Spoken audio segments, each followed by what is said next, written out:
Hello students, welcome back to my YouTube channel D Maths Words. I am Deepak Kumar. Today I have a discussion of your exercise class 10th NCERT exercise 4.3 the nature of the roots. कैसे हैं आप सारे बच्चों? आशा है बहुत अच्छे होंगे। आज हम आपको क्लास 10th NCERT की एक्सरसाइज 4.3 बताने जा रहे हैं, मूलों की प्रकृति। आइए इसके बारे में जानते हैं। देखिए, कह रहा है आपका पहला ही सवाल है आपका एक्सरसाइज 4.3 में, कह रहा निम्न द्विघात समीकरणों को मूलों की प्रकृति ज्ञात कीजिए, यदि मूल का अस्तित्व हो तो उन्हें ज्ञात कीजिए। हमने आपको नेचर ऑफ द रूट्स पहले ही बता रखा था, है ना। यदि क्या हो जाए b² - 4ac का मान क्या हो जाए 0 से बड़ा हो जाए तो मूल कैसे होंगे, वास्तविक होते हैं और क्या होंगे, अलग अलग होंगे। यदि क्या हो जाए b² - 4ac बराबर क्या हो जाए 0 हो जाए तो मूल कैसे होंगे, वास्तविक होंगे और कैसे होंगे, बराबर होंगे। यदि b² - 4ac क्या हो जाए <0 हो जाए तो मूल कैसे हो जाएंगे, काल्पनिक हो जाएंगे, यानी कि अस्तित्व में नहीं रहेंगे। ये शार्ट में रिवीजन हमने आपको कराया, डिटेल में हम आपको इसको पहले बता चुके हैं। आइए जानते हैं इन सवालों को कैसे हल करेंगे। हल में आते हैं बेटा, सबसे पहला उठाते हैं समीकरण क्या है बेटा, 2x² - 3x + 5 बराबर में 0।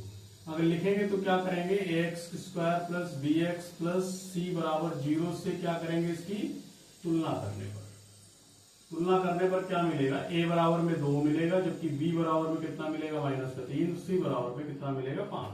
अब हम क्या करेंगे बेटा, अब आप करेंगे b² - 4ac का मान निकालेंगे, b की जगह पे -3 का वर्ग -4, a की जगह पे 2 × c की जगह पे 5, तो कितना हो जाएगा 9 माइनस का कितना हो जाएगा 4 × 5 = 20, 4 × 5 = 20 गुना 40, 4 × 8 = 40। मान निकालो जो कितना आ जाएगा बेटा 31 आ जाएगा। अब क्या हो रहा है, b² - 4ac कैसा आ गया बेटा, ऋणात्मक आ गया कि नहीं आ गया। अतः मूलों का अस्तित्व नहीं है। जब मूलों का अस्तित्व है नहीं तो इसे सॉल्व नहीं करेंगे। इसका दूसरा वाला हिस्सा पे आते हैं बेटा। दूसरा वाला पार्ट क्या है, 3x² - 4√3x + 4 बराबर में 0। यहां से अगर तुलना करें तो a बराबर क्या मिल जाएगा 3, b बराबर कितना मिल जाएगा -4√3, चिन्ह का विशेष ध्यान रखेंगे, और c बराबर कितना मिल जाएगा 4। अब फिर क्या करेंगे, फिर से वही b² - 4ac बराबर b की जगह पे कितना है -4√3 का क्या हो जाएगा वर्ग, -4 × a की जगह पे कितना है 3, c की जगह पे कितना है 4। इसका वर्ग करेंगे, 4 चुकू कितना हो जाएगा 16, 16 3 कितना हो जाएगा 48, और माइनस का कितना यहाँ भी कितना 48 बराबर में 0। b² - 4ac का मान कैसा है 0। अतः मूलों का क्या है बेटा, यहाँ पर मूलों का अस्तित्व है तो इन्हें हल करेंगे। हल करने में आपको एक द्विघात सूत्र बताया था हमने। द्विघात सूत्र से हल करने के लिए हमारा आसान पड़ेगा। तो x बराबर क्या सूत्र बताया था, माइनस का b प्लस माइनस में अंडर रूट में कितना b² - 4ac बटे में कितना 2a। तो x बराबर -b की जगह पे कितना दे रखा है बेटा -4√3 प्लस माइनस इसका मान अभी निकाल चुके हो आप, बटे में कितना, आशा है समझ में आ रहा होगा। तो यहां से देखिए x बराबर हमारे पास कितना आ जाएगा 4√3 अपान में कितना हो जाएगा 2 × 3, 2 से इसे काट देंगे कितनी बार, 2 बार। हालांकि लिखना चाहते हो तो ±0 लिखो, इससे कोई फर्क नहीं पड़ता। एक स्टेप बढ़ा देते हैं, चलो एक स्टेप ये बढ़ाते हैं। तो ये x बराबर क्या हो जाएगा, ये हो जाएगा 4√3 ± 0 बटे में 2 × 3। तो यहाँ पे क्या बचेगा 4√3 अपान में 2 × 3, 2 से इसको काट देंगे 2 बार। तो x बराबर क्या आ जाएगा 2√3 अपान में, इससे लिख लीजिए √3 इंटू में कितना √3 से √3 कैंसिल हो जाएगा। तो x बराबर क्या आ जाएगा 2 अपान में √3, यही इसका क्या हो गया, क्योंकि बराबर 0 है तो इसके मूल ये वाले क्या हो जाएंगे, फिर से रिपीट हो जाएंगे। क्वेश्चन नंबर 3 में आते हैं। हमारे पास कितना दे रखा है 2x² - 6x + 3 बराबर में 0। फिर से भाई देखिए, a का मान कितना आ जाएगा 2, b का मान कितना आ जाएगा -6, जबकि c का मान कितना आ जाएगा 3। अब आप क्या करोगे, b² माइनस 4ac का मान निकालोगे। b की जगह पे कितना होगा -6 का वर्ग माइनस का 4 इंटू a की जगह पे 2 इंटू c की जगह पे 3, तो कितना हो जाएगा 36 माइनस का 4 दूनी 8 त्रिक 24, है ना। अब 24 यहां से घटाइए तो कितना बचेगा, 6 से जाएगा 2 और 1 12 आ जाएगा। अब हुआ क्या आपके पास, b² माइनस 4ac का मान क्या है, ग्रेटर देन 0 आया, अतः मूल क्या है, मूलों का अस्तित्व है। मूलों का क्या है, अस्तित्व है। अब क्या करेंगे, श्रीधराचार्य का सूत्र लगा देंगे या द्विघात समीकरण से, द्विघात सूत्र से। x बराबर क्या, माइनस का b plus minus under root में कितना बेटा b² माइनस का 4ac बटे में कितना 2a, माइनस b का मान हमारे पास कितना है माइनस का 6 प्लस माइनस अंडर रूट में अभी निकाला हमने 12 बटे में 2 गुणे में 1 की जगह पे 2, ये 6 आ जाएगा, प्लस माइनस का रूट में से 4 गुणे में 3 लिख लें, बटे में कितना हो जाएगा 2 गुणे में 2।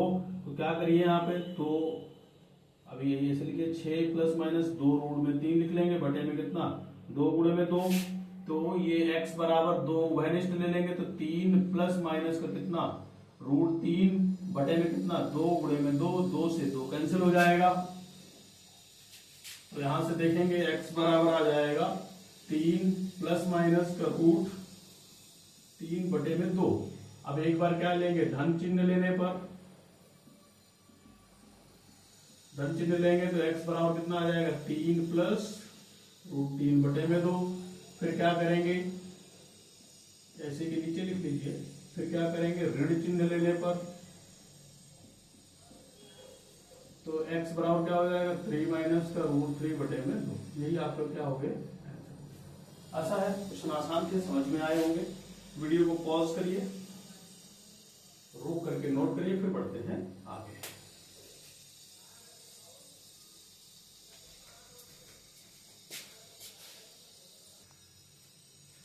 आइए बच्चों, क्वेश्चन नंबर 2 है आपके पास। कह रहा है निम्न प्रत्येक द्विघात समीकरण में k का ऐसा मान ज्ञात कीजिए कि इसके 2 बराबर मूल हो। बहुत अच्छा सवाल है। पहला ही हमारे पास है, समीकरण दे रखा है क्या, 2x² प्लस kx प्लस 3 बराबर में 0। यहां से x² प्लस bx लिखेंगे क्या, इसकी तुलना x² plus bx plus c बराबर 0 से करने पर। तो देखिए बेटा, a का मान कितना मिलेगा 2, b का मान कितना मिलेगा k, जबकि c का मान कितना मिलेगा 3। अब क्या करेंगे आप, क्योंकि मूल कैसे होंगे, मूल बराबर हैं, तब b² माइनस का 4ac बराबर क्या करोगे 0। b की जगह पे कितना बेटा k का स्क्वायर माइनस 4 इंटू में 2 इंटू c की जगह पे 3 बराबर में 0। तो k² समझ पा रहे हो नहीं, b की जगह पे रखा हमने k का वर्ग हो जाएगा, a की जगह पे है 2 और c की जगह पे है 3, तो कितना हो जाएगा 6 चौक 24 हो जाएगा, है ना, बराबर में कितना हो जाएगा 24। तो k बराबर अंडर रूट में प्लस माइनस के साथ 24 लिख सकते हैं, तो k बराबर में क्या हो जाएगा प्लस माइनस 6 चौक 24, तो 2 रूट में 6, बस यही इसका क्या हो जाएगा आंसर। दूसरा वाला हिस्सा देखिए, अच्छा है। kx बराबर में क्या दे रखा है, x माइनस का 2 प्लस का 6। अब ये द्विघात में दिख नहीं रहा, तो द्विघात बनाते हैं, तो kx के अंदर गुणा कराओगे तो क्या हो जाएगा kx² माइनस का 2kx और प्लस 6 बराबर में 0। तुलना करेंगे तो a बराबर कितना मिलेगा की, और b बराबर कितना मिलेगा माइनस का 2k मिलेगा, और c बराबर कितना मिलेगा 6। जैसे क्या मूल बराबर है, तो क्या करेंगे b² माइनस का 4ac बराबर 0 करेंगे, तो b की जगह पे क्या रखोगे -2 का वर्ग माइनस का 4, a की जगह पे k इंटू c की जगह पे 6 बराबर में 0। ये कितना हो जाएगा 4k² माइनस का 4k इंटू में 6 बराबर में 0। तो 4k कॉमन ले लेंगे तो क्या बचेगा k माइनस 6 बराबर में 0। एक बार क्या करोगे 4k बराबर 0 करोगे तो k बराबर मिलेगा 0। दूसरी बार क्या करोगे k माइनस 6 बराबर में 0 करोगे तो k बराबर कितना मिलेगा 6। आशा है आपको समझ में आएगी। अब ध्यान दीजिएगा, अगर k का मान 0 यहां पर रख दें तो द्विघात समीकरण नहीं रहेगी, तो द्विघात समीकरण ही नहीं रहेगी तो बात ही खत्म हो गई। तो ये वाला मान संभव नहीं है, यह संभव नहीं है। अतः k बराबर में 6, ये आपका आंसर हो जाएगा। आशा है आपको ये चीज समझ में आई होगी। आज के लिए बस इतना ही, मिलते हैं फिर नेक्स्ट वीडियो में पार्ट 2 में। ठीक है, thank you for the watching.